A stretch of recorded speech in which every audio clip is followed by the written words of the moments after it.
Okay, good afternoon, everybody. Welcome to Strathmore University for the first in this series of the Great Energy Debate. Today, we have an opportunity to discuss matters of land use management and the energy sector, and later on also look at the emerging sector of oil and gas. Before I take you to our moderator, I would like to mention the names of a few people who've made this happen. First of all, we have a group known as Nipolitans, a group of urban enthusiasts, urban planners, residents and professionals who like to come together organizing such forums to allow people to air their views and see how we can make Kenya and Nairobi and Kenya as a whole a better place to live in. Also, worth mentioning is Brands and Beyonds, who've helped us in marketing this event, the Strathmore Energy Research Center, who are investing a lot in energy research and development all over the country, and of course our hosts, Strathmore University. Thank you very much, everybody, for coming here, and now I'll hand you to Mr. James Ngobeli, our main moderator. Good afternoon, everyone. I think as form of introduction, we'll start with the questions. You introduce yourself, and I'll give you a question to answer. Let's start with, from the other side, Mr. Mugai of Kenya Power. I'm happy to have you here. The first question I would like to ask you is, how is land an important resource to your operation? And what are the biggest challenges you are facing on the issue of land as you try to connect an extra 2 million customers within the next 2 years? Thank you, James. I'm Peter Mungai from Kenya Power and Lighting, where I serve as the General Manager. And I would like to start by bringing apologies from our MD, who was meant to be here. He looked forward to this meeting, but because of other pressing urgent official matters, he happened to be out of town and could not make it. So he asked us to pass his apologies and sent a very strong team, which is accompanying me here. I am with Engineer Mutwiri, who is the General Manager in charge of infrastructure in Kenya Power. And we have Beatrice Meso. Beatrice Meso is the General Manager, Legal Affairs and Company Secretary. And we also have Johnson Odeturana, who is our Communications Manager. So that's the team that is here from Kenya Power to discuss the issues that we have. Thank you. I would like to go to the questions that you've asked and start by saying that Kenya Power, as you know, was incorporated in 1922. So we have quite a history connecting customers, powering Kenyans, because our mission is to power the nation by ensuring that Kenyans are connected to the power system. To do that, we are concerned about issues to do with the adequacy of that power, and being the single off-taker in the country, we therefore are interested in all issues to do with the power generation. And sometimes you find even the generation companies will have issues to do with the land acquisition at one point or another for them to be able to put up the plant. We are also concerned with the reliability of that power, and this involves first and foremost transmitting that power from the generators to the road centers and then distributing that power to the customers. And we are concerned because for the power to be reliable, then in this case, we have to see that the lines are put up, the necessary infrastructure for transmission as well as distribution is put up. At the moment, we have 3.8 million customers connected. This year alone, since January, we have connected about 820,000 customers. For us to be able to do this, James, we have to use people's land, because connecting customers cannot be done if you don't have the supply lines as well as the equipment that go with the supply. These are the substations where we put up transformers and other equipment used for power distribution. So for us, we are therefore concerned about land in regard to where we put up our substations and also where the supply lines will pass. be they distribution or transmission lines. For the substation lines, for the substations, where we put our equipment, ordinarily what we do is that we will acquire that land fully and have it registered exclusively for our use. So do you buy the land? Yeah, we For buy example, the land for the next 1 year. Do you have the land for expansion the next 1 year? Once we buy the land for the substation, it is our land, it is registered in our name, and it is for our use exclusively. Nobody else has rights to that land. That is for the substations. It is different when you come to the lines, because for the lines you cannot buy the land where the lines are passing. So in that regard, then we have to acquire the right of way to allow us pass the lines through other people's land. Sometimes it's government land. And once this is acquired, it gives us the leeway now to be able to supply that power in a safe way to the public, and at the same time have access to deliver our service by being able to maintain our equipment. Okay, I will come back to you on the issue of land. Let's go to the... Thank you, James. Yeah, let's go to the KETRACO team. We have had issues with the high tension lines that you are putting up. What is your experience in handling land matters at KETRACO? Okay, thank you, James, for that question. My name is Dr. John Mativo. I'm the Chief Manager in charge of planning and development in KETRACO. KETRACO is fairly a young company compared with our sister company, Kenya Power, incorporated in December 2008. We have been in more or less only 7 or 6 years in direct operation in terms of putting lines. Our mandate is focused on developing and putting up new lines from 132 kV and above. Those are very extremely high voltage lines. The key area that we want to, our lines are there to, one of them is to evacuate power from power generation stations. For example, on Carrier, then there's a wind plant in Lake Turkana, the coal plant in Lamu. Another set of lines that we put up is just lines to strengthen our system, because for a long time the country had a system that was not, a high voltage system that was not very strong. So we also put in lines just to strengthen the national grid. We also put in lines to access new areas that were being served previously with low voltage lines or medium voltage lines. So we have lines going to Awendo, we have lines going to Kitale, we have lines going to Lamu, all over areas that were either being served by generators, isolated generators, or medium voltage lines. Then we also have lines that are connecting to our neighboring countries, lines to Ethiopia, Uganda, and Tanzania. The current projects we are handling are close to 4,500 kilometers of transmission line. That is more than the existing lines. So by 2018, we anticipate that the national grid will increase by anything close to extra 130%. In terms of land challenges, our lines go through people's property, whether they're coming from generation stations or going to load centers. We get access, and our lines, because of different voltages, have different widths of corridor that they go through, and this necessitates for us to get consents from landowners to be able to build on the land. So the process of KETRACO, once you have done the environmental studies, once you have done the resettlement action plan, is to offer a fair compensation for landowners to give us access to the land. But we are going through quite a number of challenges getting access in some areas, whether from private landowners, either due to demanding for higher compensation, because that's one of the main reasons, or you get landowners who don't want the transmission line to go through their property.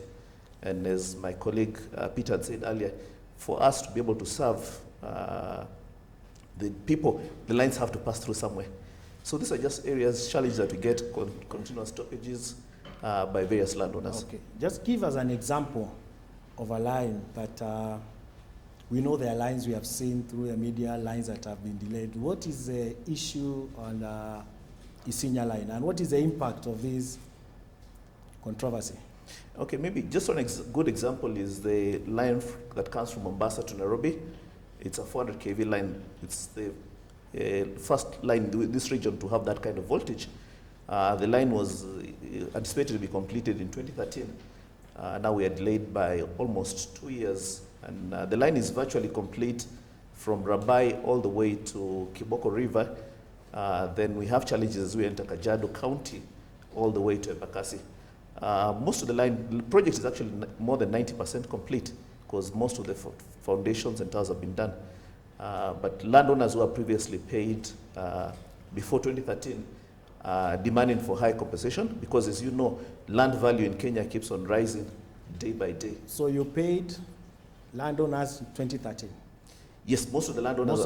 The project was supposed to get finished, was supposed to get finished in 2013, so most of the landowners were paid anywhere between 2010 and 2013. So for the last slightly less than 2 years, we have had continuous stoppages in that line. Okay, we'll come back to you on that.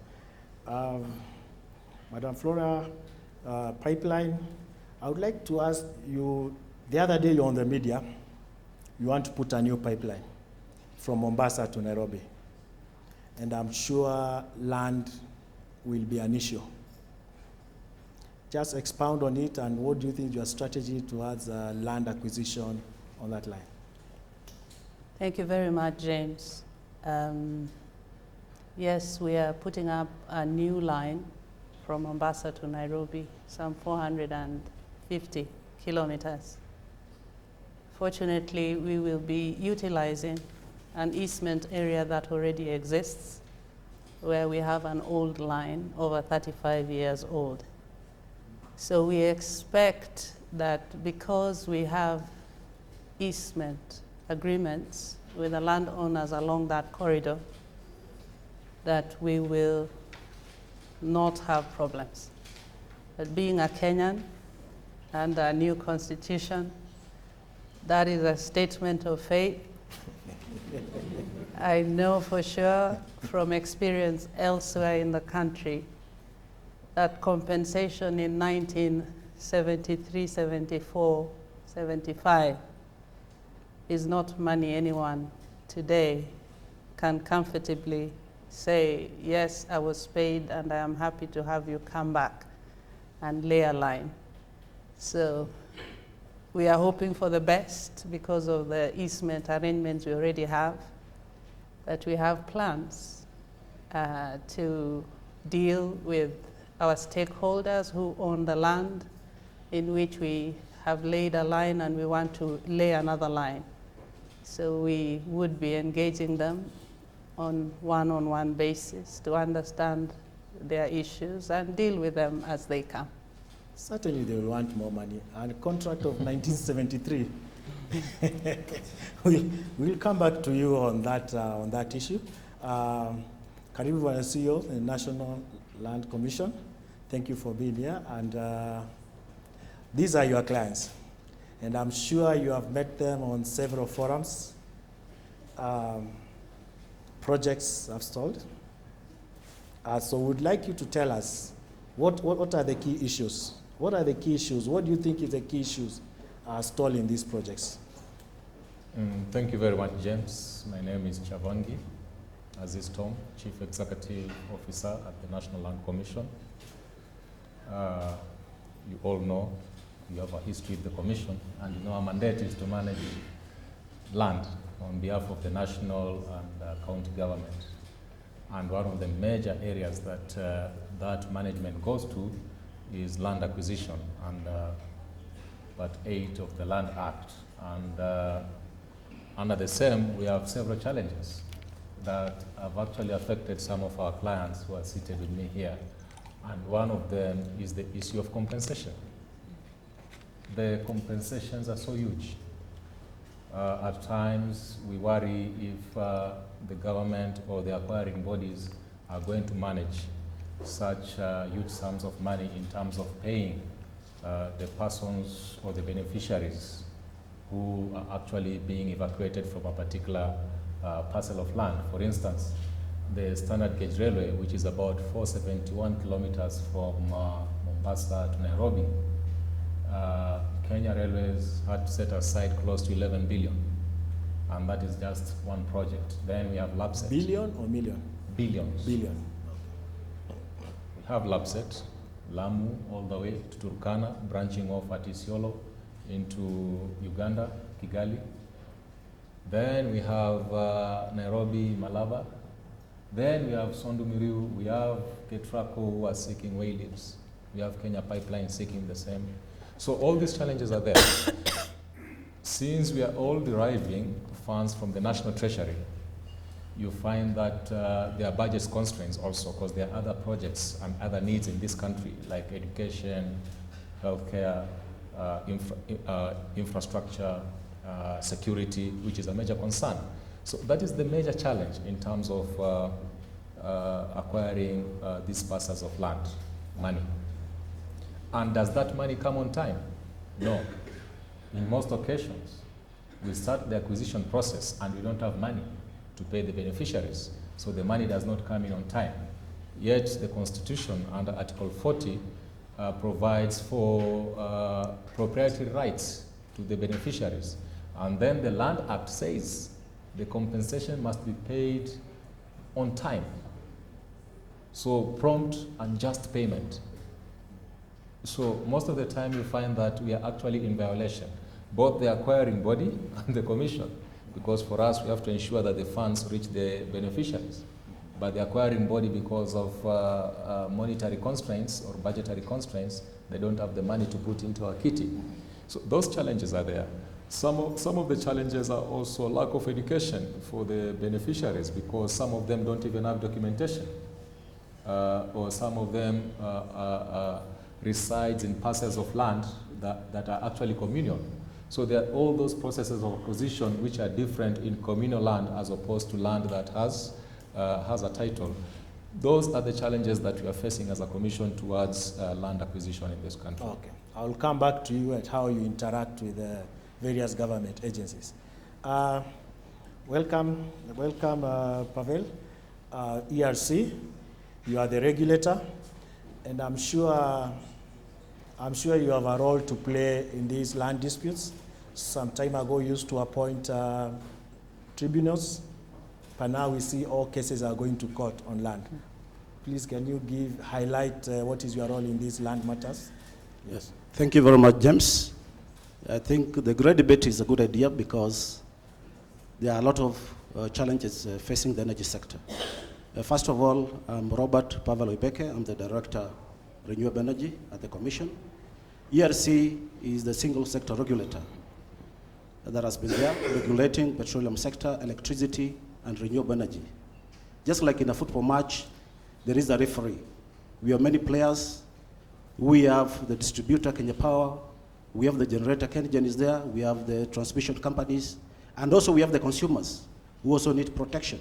Now the regulator comes in hand to make sure that we ensure fairness and sustainability of the sector players.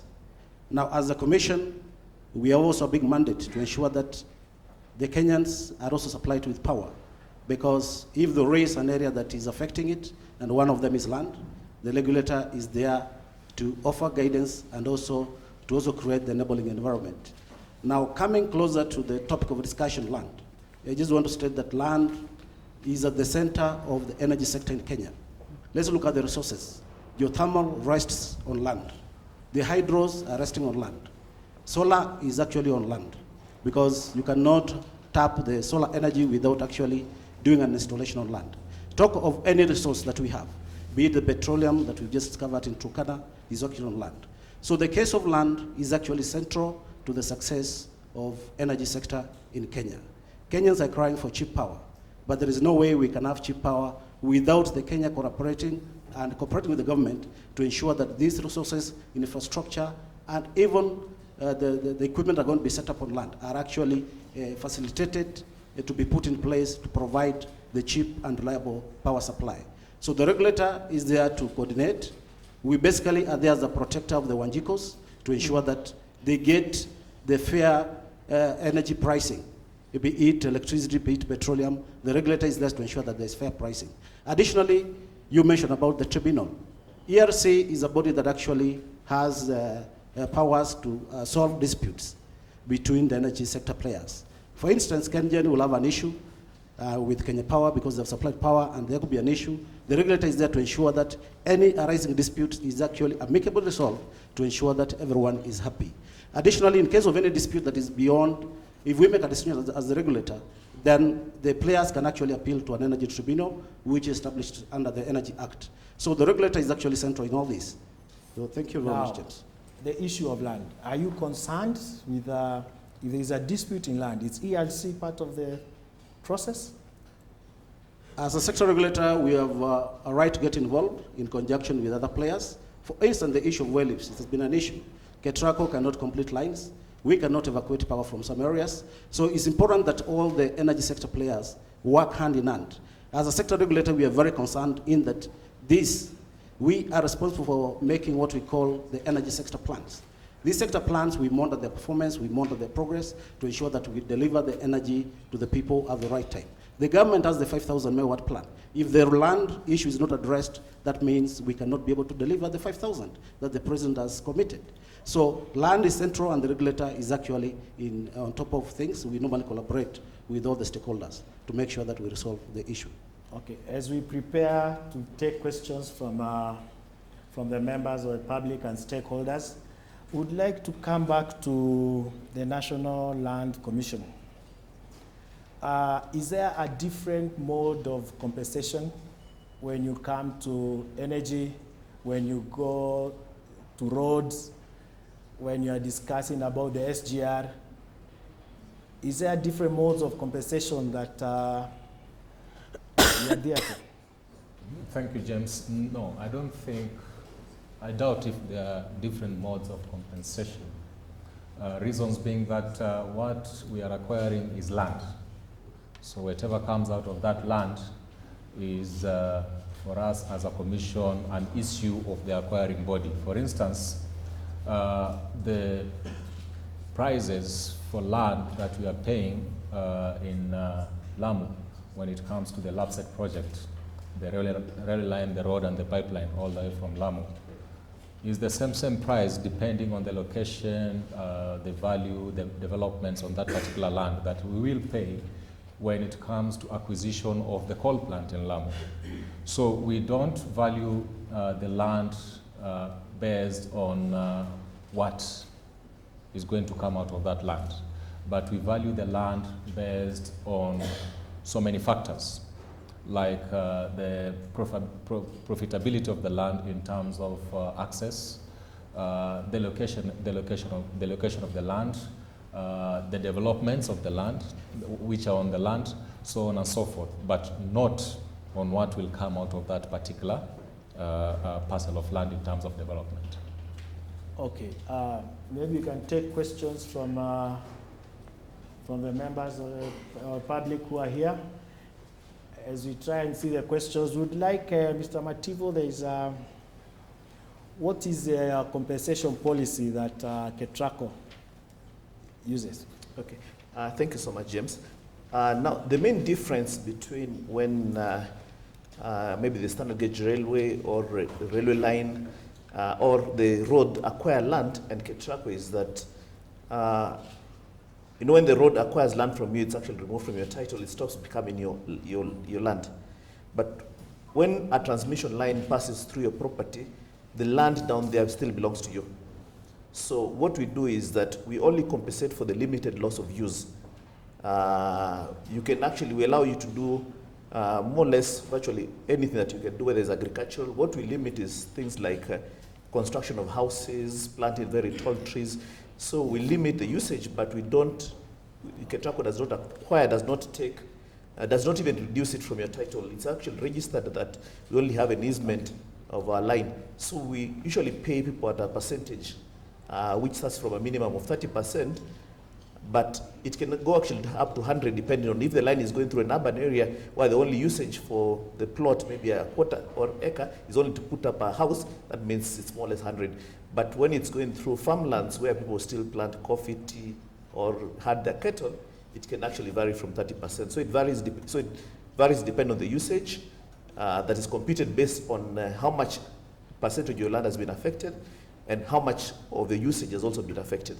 So that's more or less the policy used for land. But for structures, for houses that have been affected, we pay you full replacement cost, plus we give you an additional money for disturbance, 15%. For crops and trees that are damaged during construction, we use rates from the Ministry of Agriculture and the Kenya Forestry Services. You know, some areas, and these are one of the bone of contention. Some areas you will pay 30%. These are complaints that you have received. Some areas you will pay 70%. And this guy of 30, customers of 30, feel that they have been shortchanged. And I think this is one of the issues that are coming up in the compensation, in land compensation. Maybe you'll ask a question from the audience. Who have the mics? Very short, one question.